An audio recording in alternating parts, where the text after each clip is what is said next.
Bueno, señores, continuamos con el programa y ahora sí viene el hijo de Tito Mauri y de Rosy War, Tony Mauri, señores. Me han dicho que por ahí no solamente le encanta la música, él toca muy bien la guitarra, si lo escuchas, trabaja con la banda y aparte tiene su banda de rock que yo lo he visto, Fama se llama, ¿no? Fama, y esa buen músico, bien encaminadito lo tienen al chico, pero no solamente es bueno en la música, también le encanta cocinar.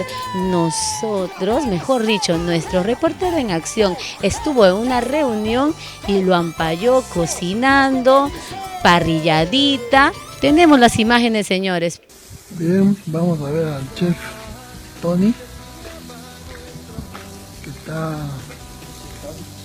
full parrilla.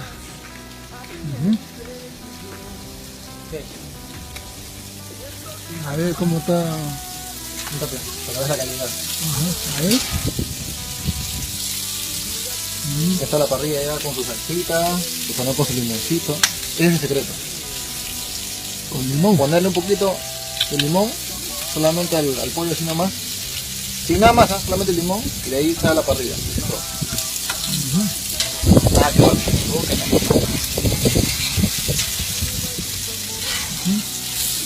Vamos a enfocar toda la parrilla de la parte. Está ahí a fuego lento.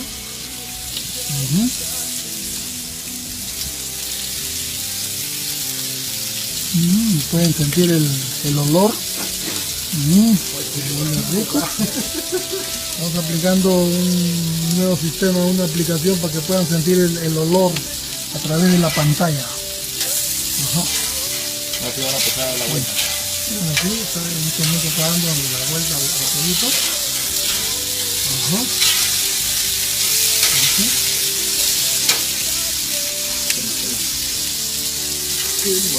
Ahí está.